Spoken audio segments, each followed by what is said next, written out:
Okay, good morning. I'm trying to recover from a flu, so bear with me, okay? I'm Seamus Phan from Magellan and Bowden. Basically, it's a technology consulting company, and we do a lot of things with e-business, internet, security, and all that stuff. So, today I'm going to talk about how the internet can help you leapfrog whatever you're doing now to fly over your competition, okay? So we're going to look at internet not just as a technology. Sometimes I'm accused of being too much of a techie, but I assure you that today's session will be a broad overview, which will show you some of the capabilities of the internet that you can exploit to your advantage against your competition, or sometimes even in tandem with your competition. Okay?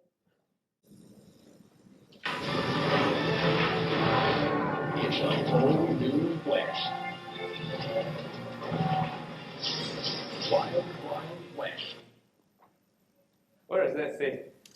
That basically tells you that the internet, which most of the times when you surf the net, www.something.com stands for the Wild Wild West, okay? Because that's exactly what it is. The internet is still a rough terrain with many conflicting technologies that you have to understand in order to exploit it.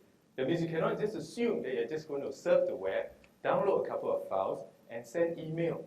That is no longer the competitive edge. Sending email, everyone can do it, right? But how do you actually use more interesting technologies to exploit what you have? So how many of you here actually use email extensively? Okay, pretty good. How many of you actually have a company website? Okay, seems like there are more websites than users. Okay. Okay, so what we're going to actually exploit today is how do you maximize the use of those kind of media, okay, whereby you can add on new functionalities to your website, add on even new functionalities to your email, and then exploit those capabilities, okay? Okay, what we're going to talk about today is the customer-led revolution, how the internet has changed how we manage our business, okay? It's no longer a market-led kind of thing. It's no longer a products-led kind of thing. It's a customer-led system. And then what has this service quality got to do with the internet? I mean, it's like when we talk about service quality, we always assume it's that warm and fuzzy feeling we have with our service providers, especially true in our trade today, right? But then what has this hardcore technology internet got to do with service quality? So we're going to look at that.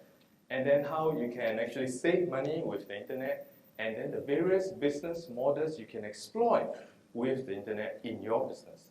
Okay? And then of course we need to talk about things like wireless application protocol, because that seems to be the hot thing right now. So we need to talk about how you can actually use a cell phone in your trade to do business with your partners, specifically not for consumers, but for business partners. So I'll show you some demonstrations. And then the big thing is, how do you secure your internet access? Because everyone heard about viruses, the Melissa, the I love you, and hacking into websites. So how do we actually prevent those things from happening to your systems? Okay?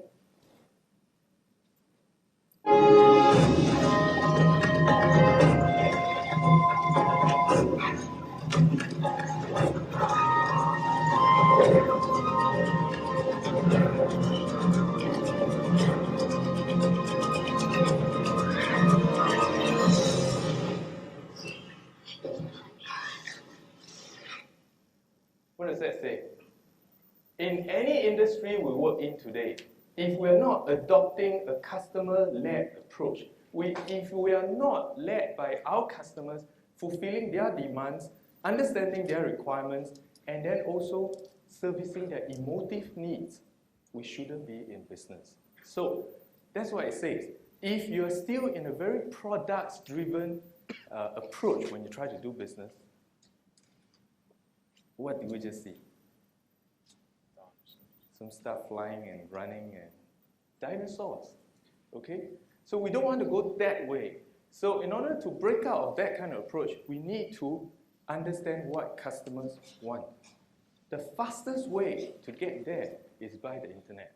The internet actually empowers the customer so that the customer can have direct access to anyone in your company. And that is a scary thought, because if the customer is not satisfied, he or she will write straight to the chief executive and say, hey, I'm really pissed off and I've got a problem with your company, your products, your service, your people. So that is how the world has changed with the internet. So we've got to understand that the customer today leads the markets, leads the products, leads the product development. More and more companies are actually engaging customers to drive product development. So that is the approach that we need to keep in mind of. And also when you talk about the internet, most of us tend to think of it as this network of computers, because that's exactly what it is, right? If you talk about infrastructure. But that is not the case. The internet is a community of people. So we need to understand the internet not from the technology standpoint, but understand that it actually services people. And these people can become your voice in evangelizing your business. When a customer is really pissed off at a particular service, okay, maybe quite a few of them would not complain. But those that do complain, complaining to many others. And then it trickles downwards, right? And on the internet, that kind of complaint mechanism, if you will, becomes exponentially greater. Because I can fire an email right away in a split second to hundreds or thousands of people I know to complain about a bad service provider, bad service, or people who have served me in completely dissatisfied ways. And that is the tricky part you've got to know. It is a community of people and you have to address it emotively. Not just servicing the hard needs and requirements, but the emotive needs. Okay, therefore that leads us to, where is your customer today? At the bottom of the pyramid, if you will, you're looking at a customer who has a need. Okay, this is I need to buy food. Okay, I'm hungry, I have a need. So this sort of customer obviously is not loyal to you. Okay, he has a need, he hasn't bought anything from you yet. Okay, the next level up is a customer who's aware of you and your products and your services. Okay, but he or she still hasn't bought anything yet. Obviously, not a loyal customer. And then another step up is a trial customer, which means someone who will try something of yours, whether for free or for a small price. Again, this customer is not a loyal customer. He or she may turn the other way and go somewhere else if he or she is not satisfied. And then, of course, you go upwards. This customer decides that, okay, the first experience was pretty all right. I'm going to repeat. So that is a repeat customer. That is where a lot of service providers start to get a bit complacent, because they assume if a customer is a repeat customer, I've secured myself a real good loyal customer. Not always the case. You get a lot of instances where customers are repeat customers only because there is no better option. One friend told me this interesting thing about marriage. He says, marriage between two people is basically because each of them hasn't found a better option yet. Think of it in the same light as customer service, if you will. Your customers are loyal or repeat customers only because he or she hasn't found a better option or alternative yet. I guess the former boss of Intel, Andrew Grove, used to say, only the paranoid survive. So in your trade, in any trade, keep that in mind. Be the most paranoid executive you ever should or want to be, because that's the only way you can keep track of how you're doing with your customers. Okay? So then how do we get these customers to become really loyal? We need to push this customer upwards so that the customer actually uses your product or your service on a daily basis. Okay? And then perhaps if you do it well enough, that the customer is attracted to you in many facets, whether in the product, the service, the people, the organization, the culture, then you get yourself a loyal customer. But even then, it's not enough. You want to turn your customers into advocates of your company. Think of it this way. Sometimes when you go out along the streets in a shopping mall or something, and someone will wear this billboard, front and back, saying some particular thing about a particular company. That is a walking billboard, right? Someone who walks down the mall and describes a particular company. You want your customers to be almost like walking billboards, if you will. People who will evangelize your company, the products, the services, and the culture. One personal example is, there's this, I use the Macintosh as a platform, so I buy a lot of Mac software and hardware. So there's a company that I deal with consistently because I have turned into a loyal customer, is smalldog.com. When you buy things from them, you often receive the package in FedEx or UPS or whatever. And when you open it, you get your product and a little packet with the name card of the person who fulfilled that order, sealed in a small plastic bag with 2 figurines of dogs. Okay, that's kind of interesting and a bit gimmicky, if you will. But the best incident of why I became an advocate of this company is when they shipped the wrong thing. I ordered this software which will allow me to run Microsoft Windows software on my Mac. Well, so that's kind of interesting and useful. But they shipped me something that was it's a game. It's a computer game. And, given my age, obviously I don't play any game, okay? So I wrote back and said, hey, you shipped the wrong thing and I need this for a test, some kind of evaluation. So what do I do with this wrong software? Do you want me to ship it back and bill it back to you? The executive at the other end said, no, keep the game. And we'll ship it out to you, the correct product, pronto. And within 2 days, the product arrived. That is service. And that is why I became an advocate of this company. And that's what you want to do with your customers. Okay, so now we look at what kind of customers there are. So what has this internet got to do with service quality, if you say? Well, it's possible to do business face-to-face. You've got to travel, right? And some of us don't travel as well as the others. Some of us hate to travel because we leave our families behind. So face-to-face is really just one way to do business with your customers. And customers, well, okay, they appreciate the warm handshake and the smile, in front of you and all that. But more and more often, customers demand real-time service. And you can't be there real-time if you want to fly from, say, Malaysia to New York. It's just technically not possible until Star Trek happens, where we can teleport our physical selves to the other end in a split second. And that is not going to happen soon. So the internet is often the best means to actually serve customers real time in the middle of the night, really in your shorts and pajamas, and the customer needs something. You can respond at that ungodly hour and serve the customer. And obviously it beats traveling because in a way it's cheap. We have to face the reality in whatever business we're in, that the internet does changes any trade, even the travel industry. And of course, more and more often, I'm not sure whether you have actually been given name cards that says, I've just got one phone number on my name card. Okay, and that phone number, you can call me, you can fax me, you can email, you can do anything with that phone number. That is known as unified messaging. Basically, you get one phone number, and that phone number is running across the internet, and anyone can send a voicemail to you, call you, fax you, or even email something to you. You can even download files from there. You can be traveling, and you can actually also retrieve voicemail from any country.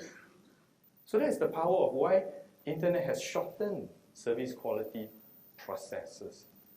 So that customers, as we all know, customers actually become more and more demanding. They want something right now.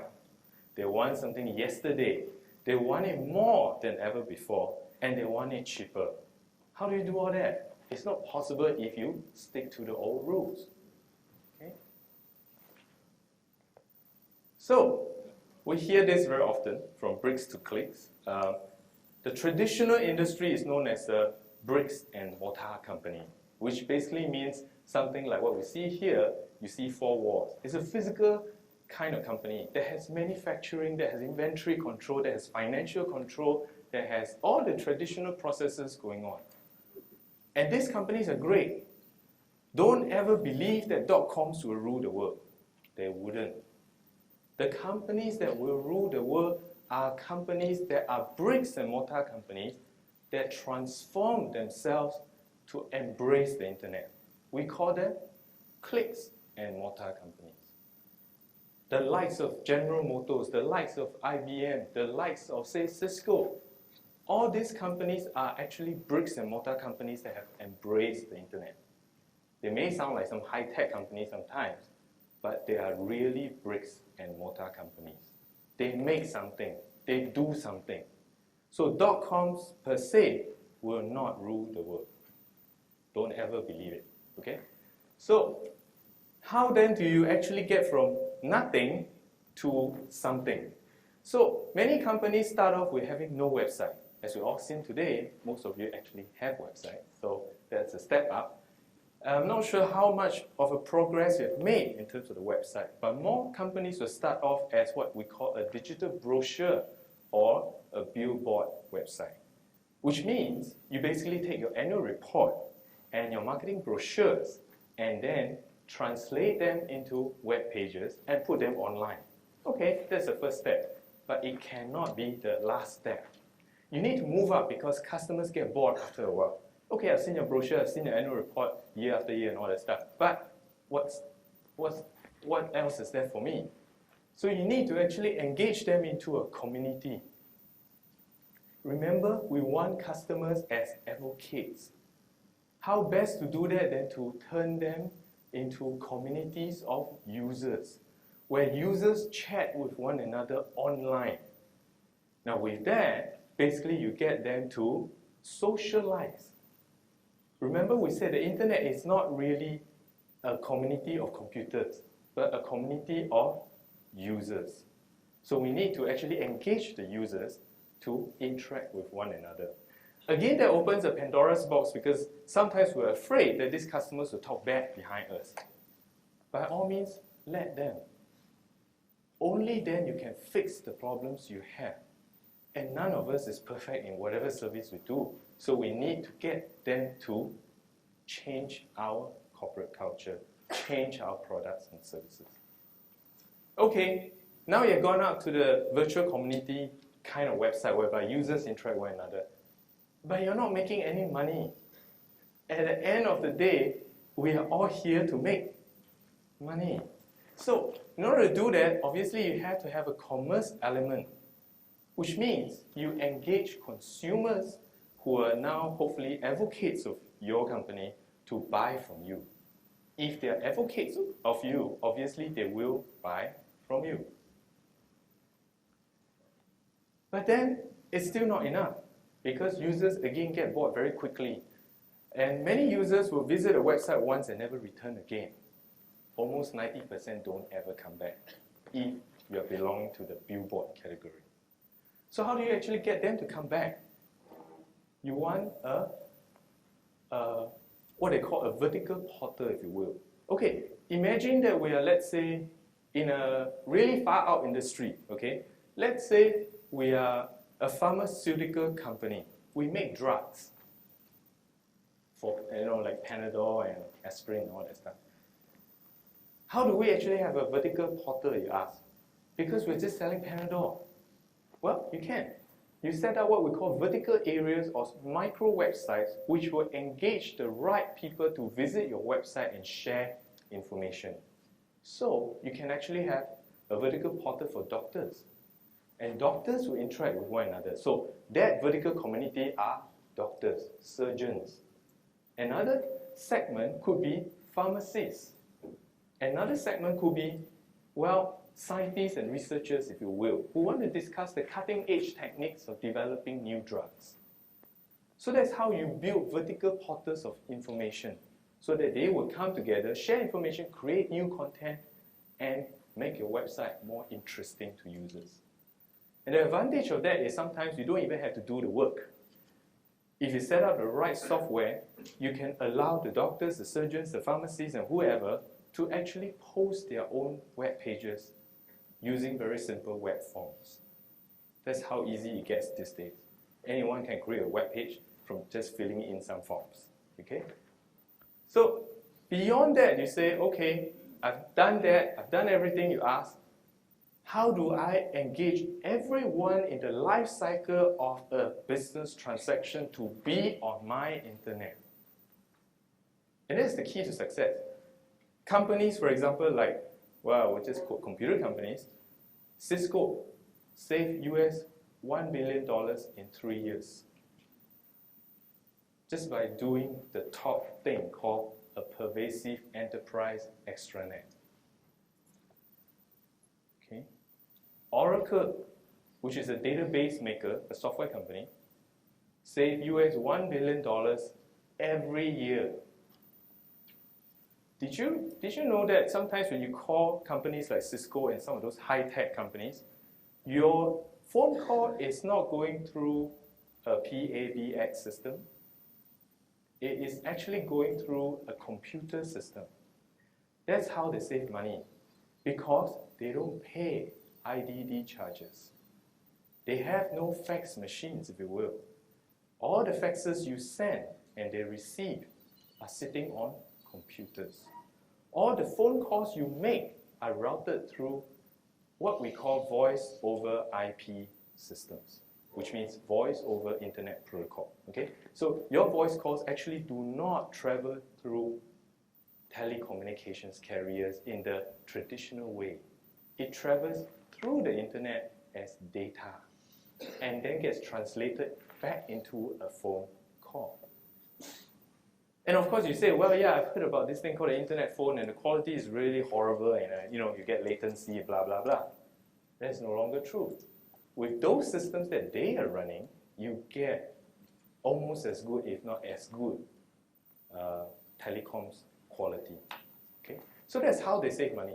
Well, by phone calls and all that stuff, and also tying in their suppliers.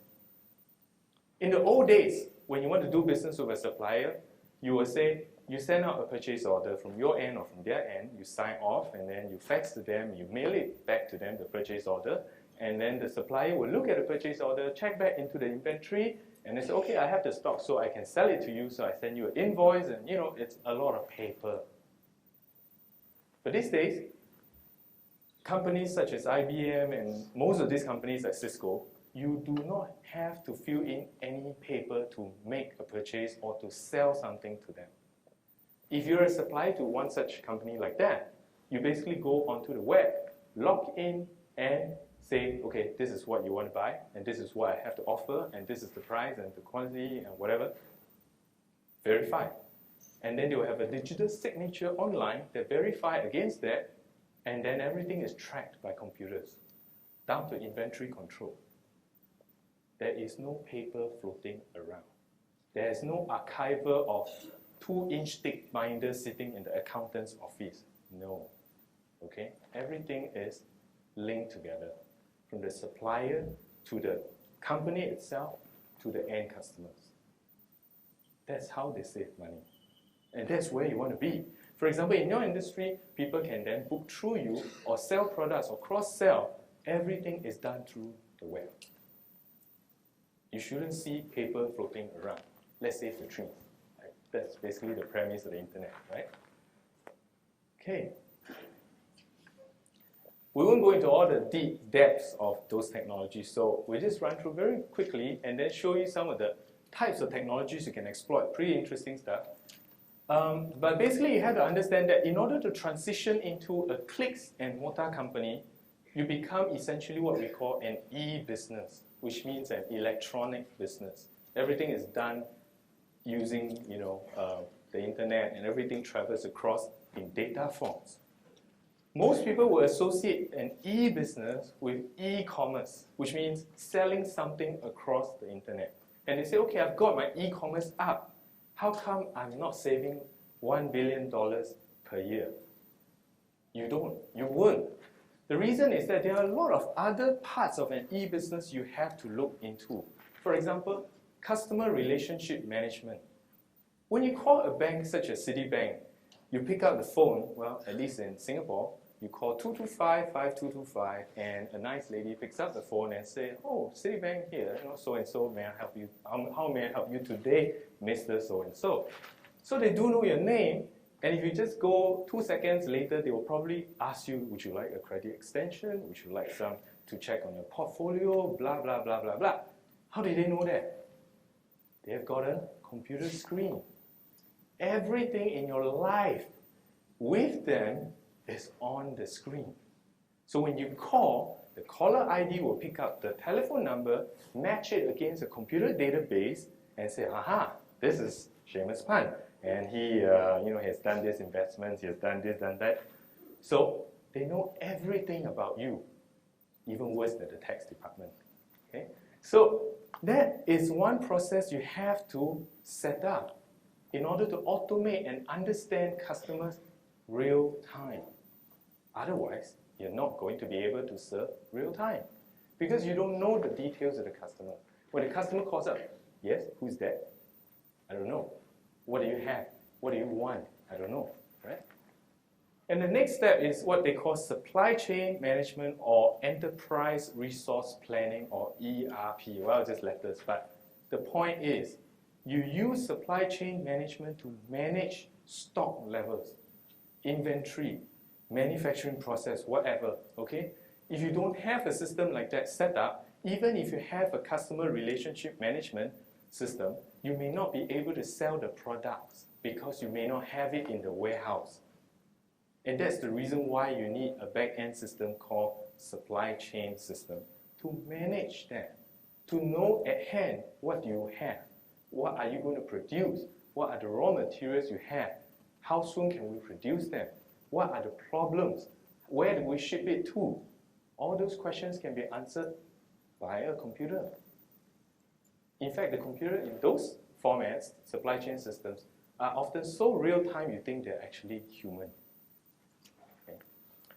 Another thing which many companies are beginning to exploit is e-learning. In the old days, when we want to train new staff, especially in our industry, travel and all that stuff, there are a lot of turnover. People change jobs, people quit. Every time new employees come in, you have to retrain. Tedious process. With e-learning, basically you put all the training content online.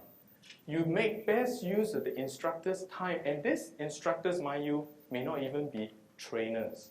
They could be your line managers who are busy trying to do the travel bookings, etc., etc., and you want them to do those jobs, to manage those processes, not to train and retrain new staff every other month.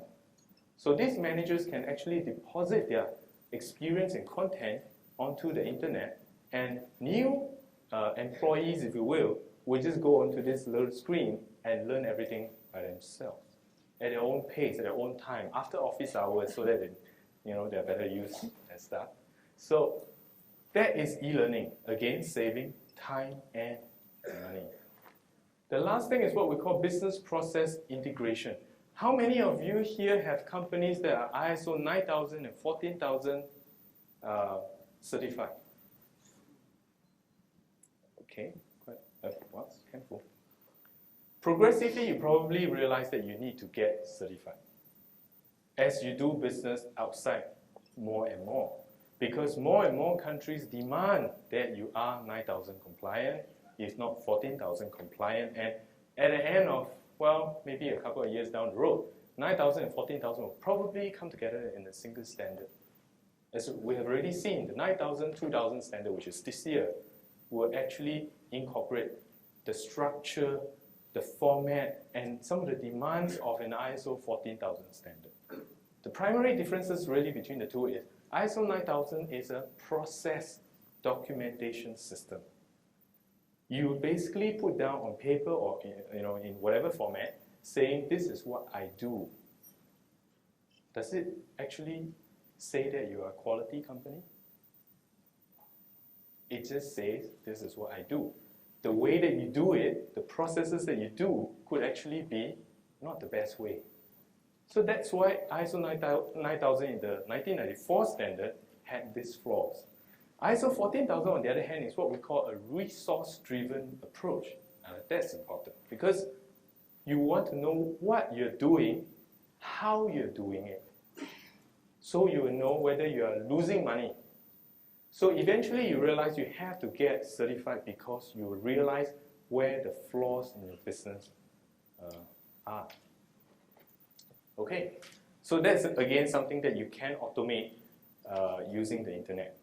Many traditional ISO systems are basically in what I call the 2-inch thick binders, the quality manuals, right? Every time a process changes, you update it and put it into the Turing files. Very tedious because businesses today change too fast. With an internet-based system, you can even get secretaries to make the changes in a form. They submit it to the server updates the content automatically into a digital binder, if you will. If you want to print out the content, just send print, if you need to see it on paper, right? So that's how you can, again, save money, resources, time with a digital ISO system. Okay, so we have seen basically the internet does save you money, and some of the things that you can do obviously is you do not need customer support staff in many locations. Many companies today set up what they call the customer relationship call centers in only a few countries to cater to, well, the time zone differences. So let's say someone from Malaysia calls up in the middle of the night. Obviously, the call center in Malaysia wouldn't be active because people have gone home to see their kids. But when you pick up the phone, the call is automatically routed across the internet and sent to perhaps the US call center where people are working, right? So that's how you can actually have just a few service centers or call centers to service customers real time without investing in call centers in each country. So again, leveraging on the internet. Okay. What are some of the pitfalls when you do adopt the internet? Okay, now we're all raring to say, let's do something extra beyond the billboard. Most of the time, we kind of get sucked into this process where we say, okay, as long as it's a brand name, then it should be safe. So we think of names like Microsoft, okay, because it's a safe name. And also, because of that, we do not bother to research what are the choices out there, okay? So we do not find out what other options there are. And then we leave the implementation to contractors only. So in-house, you actually have no expertise. And of course, this thing called bandwidth. How many of you surf from home using an analog modem? Surf the internet? Nobody. Oh, okay, few. Everyone's busy at work. Okay. Most of the time, bandwidth is rather expensive. As a raw comparison, if you will, a 64K V's line in Asia is probably about the same price you will pay for a 1.5 megabit per second T1 line in the US. Even small businesses in the US are equipped with satellite access, broadband, T1 lines and such. You know, small startups with a few people. But in Asia, it's not possible because the telcos are earning too much money. Well, until that change, we have to live with bandwidth. So we need to understand that bandwidth is a concern when we set up our website. Sometimes you engage, let's say, people who develop your website, and then they come up with this really fancy stuff.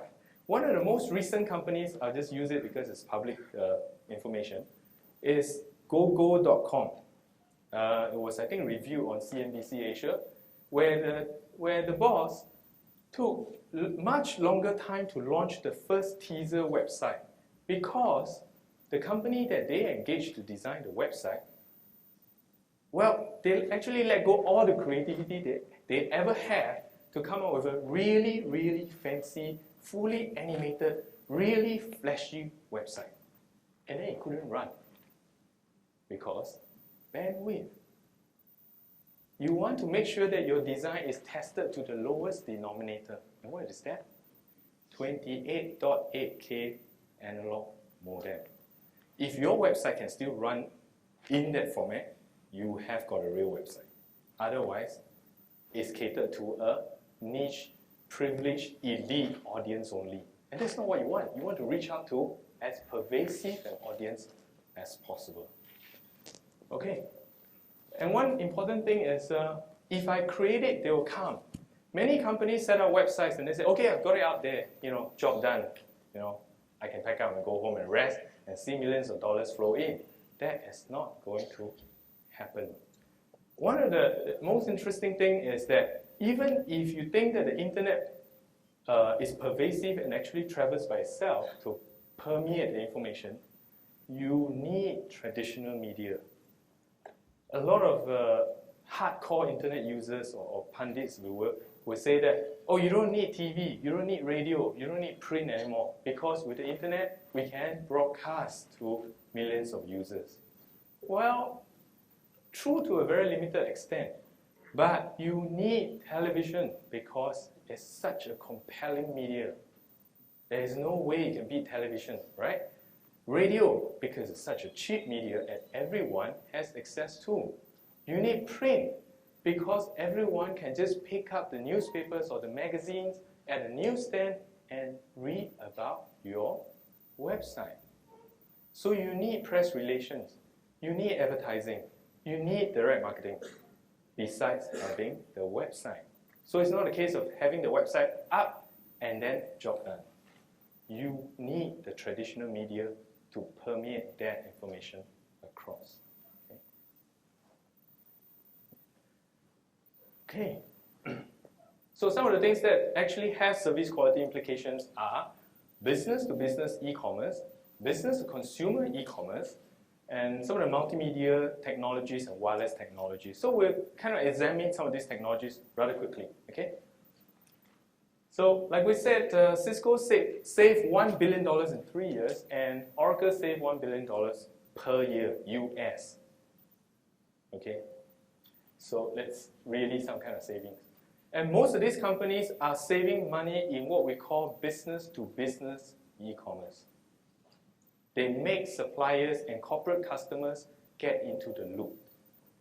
The likes of Amazon.com hasn't made money yet, and that is business to consumer. So in order to be successful in the short term, you want to go business to business. Okay? Okay. A very simplified chart showing the supply and demand chain. You realize that on the middle side is the supplier, that's you. Okay? On the other side are what we call third-party suppliers who supply raw components or other services and products to you. So they interact with you, right? Then on the middle right-hand side, you have an intermediary, distributor, or corporate customer. So these people will buy from you services and products. Intermediaries will then also ultimately sell to others. Think of intermediaries as travel agents.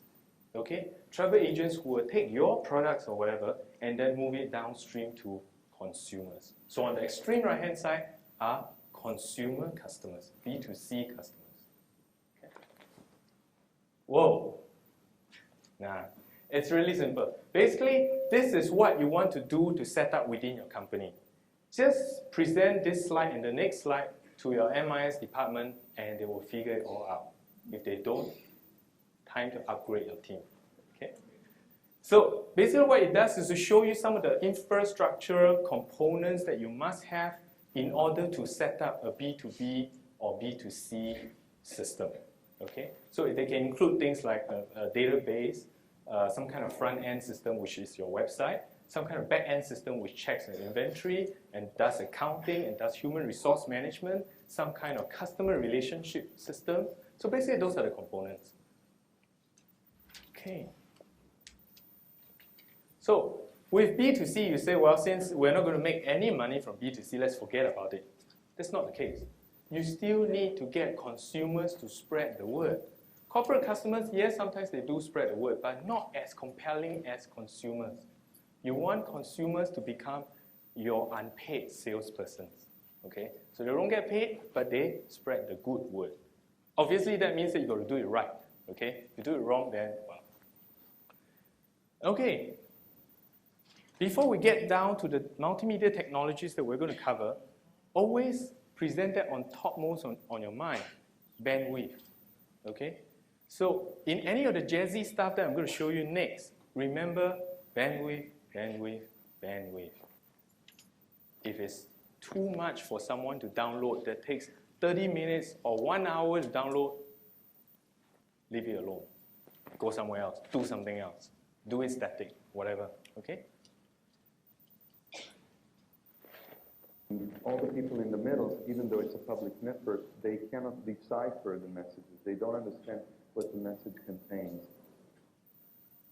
Okay, that was a short demonstration, just a few seconds to show you the kind of video quality you can expect on the internet. Not TV quality, obviously, okay? Despite what some of these multimedia companies like Real Media will tell you, you are not going to get TV quality on the internet anytime soon, unless you're on broadband and too few people are on it, okay? So you will really see small video windows with limited audio quality, well, something like phone quality, if you will, and jerky video with limited colors and blocky graphics. But enough to convey the message in a more lively manner, okay? So some of the things you can use it for can be background music, but don't do it too often because users get really bored. I don't know whether you travel to some websites whereby there are these music loops that just go on and on and on. You don't want that, okay? You can have voice annotation, and that would be really great for CEO speeches, okay? So let's say you have something important to tell to your customers, whether in an annual report or something, this would be a good format to use, okay? Anyway, the CEO basically would be this small head in this small window, and he just go on and on and on.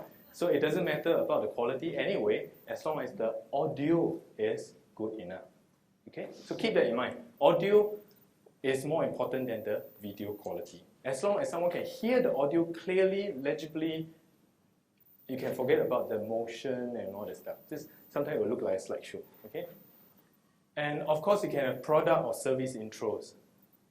Do give users the option though. If they say, I don't want to see the video, it should not download automatically, okay? So it should present maybe like a sidebar on the website that says, would you like to see how this service works? Would you like to see this new destination we have for you in a video format, and then tell them how big the file is? For example, it could be 5 megabytes, and on a 28.8K modem, that will translate to 34 minutes of download time. On a broadband, it will be 2 minutes of download time. So give them that information. So it's really up to them to decide whether or not they want to view the video, rather than once they click on the menu button and immediately this video pops up and they have no choice to stop it, okay? And two of the technologies used, the one used here is called QuickTime by Apple Computer. The other one is called Reel, which is more of a bandwidth-friendly format. So on the web, you may want to try the Reel format. It's more limited and lesser quality, but you will get by to more users. Okay?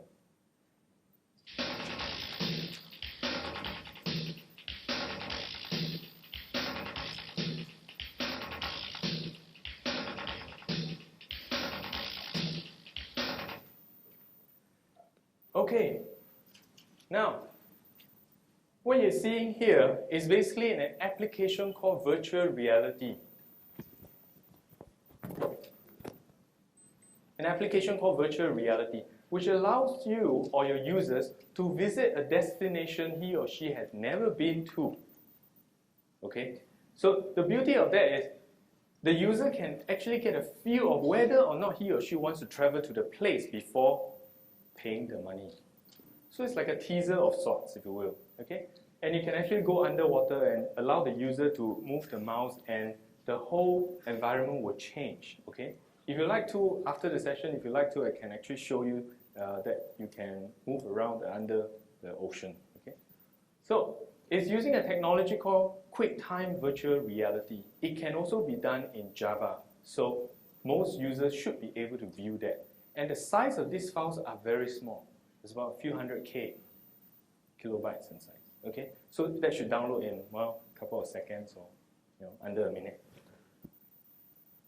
Okay, again, the jewelry that you see there is actually a virtual reality object. If you like, I can show you after the session, whereby if you click on the jewel, you will rotate the jewelry in 3D space. So users can get a feel of souvenirs they want to buy before actually paying the money. So it can be an online purchase, and if I like it, I decide to travel to the destination after seeing the virtual reality, I will pay the money and go and buy the real thing, right? So again, using the same technology, and again, file size very small. You wonder how to do that, right? You basically need a camera and a small potter's wheel, draw 8 ink marks on it for the 8 angles, put the item in the middle, and then just rotate the angles. And then the computer software will stitch it in a 3D space. Okay, that's it. Under 30 minutes, you can do it. So I understand you're having trouble finding your package? Yes, I have the invoice right here, but I can't locate the package. What does it look like? Oh, it's a cardboard box like this, and it says Alpha Service on it in green. Great, great. If I don't find it, I'll give you a call back. Okay. Okay, that's just a short demonstration of what you can do on the web. Okay, so you're not going to fly across sometimes. You can fly sometimes, but you cannot always fly, right? So on times that you want to talk to your customer, where the customer demands real-time service face-to-face, this will be the way. Okay, you put this very cheap video cameras on top of your computer and start to converse. Depending on your bandwidth, then you will determine the quality. Okay, again, small windows. You're not going to see the big picture tell full TV size quality, but enough to have a conversation, enough to know who you're talking to. Okay, enough to know that that person you're talking to is actually clothed at least on the top half. Okay. Okay. Whiteboarding. An extension of the video conferencing will be whiteboarding. Assuming you have something that you need to share on the web, a document, a project file or something. So you can actually get multiple users across the internet to look at that document, annotate and make changes. Most often used by a lot of engineering companies to make changes to products like designing the next hi-fi set. They actually do collaboration work online where engineers can be in Sweden, can be in India, and then these engineers will get together on the web to change the design, the product design, the industrial design of the hi-fi set. Okay? So you can do that in your business, obviously, to annotate project documents. People need to sign off on some agreements, if you will.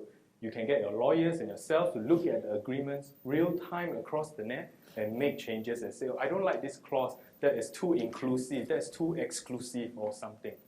You can do that. Okay? Okay, the next hot thing obviously will be wireless applications. Did you know that there are 150 million personal computers in use in Asia Pacific? Quite impressive, right? We are going to overtake Europe and US sometime soon. And, but a greater phenomenon is actually wireless handsets, cell phones. Okay? You're looking at 450 million cell phones in use in this region. A great multiple ahead.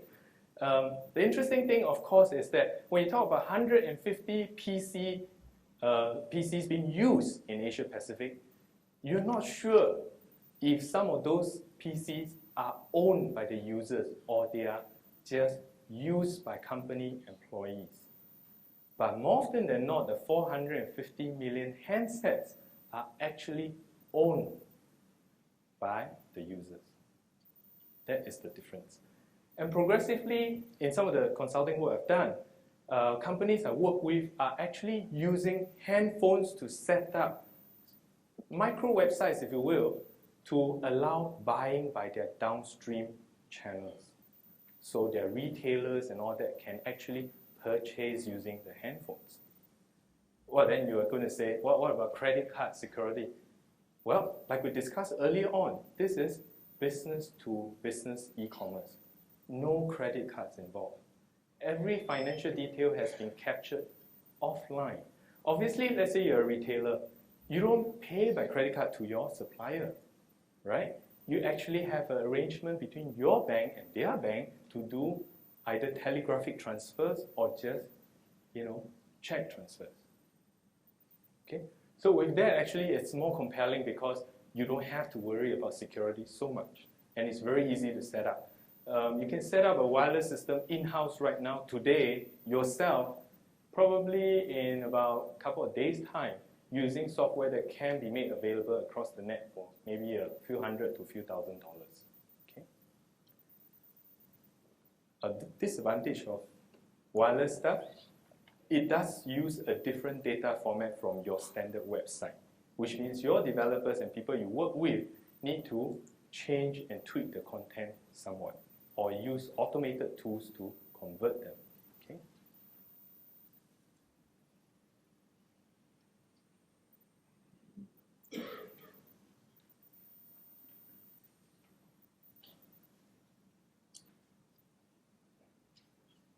Okay, that's just a very quick running demo to show you the kind of stuff you can see on your handphone, and I'm sure you already have known all that.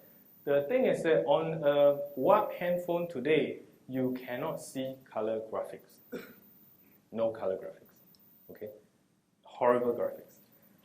Small graphics, horrible graphics, black and white graphics. Okay? So the download time sometimes is far longer than many websites, because a lot of these WAP handphones, the data still travels at 9.6 kilobits per second, or 14.4 kilobits per second, which means a fraction of the slowest modems in use today. And unfortunately, telecommunications carriers also have not set up the infrastructure robust enough to cater to this ridiculous demand for WAP. So many times when you try to dial in during lunch hours, you cannot get through. Until they fix that, of course, that will be a problem.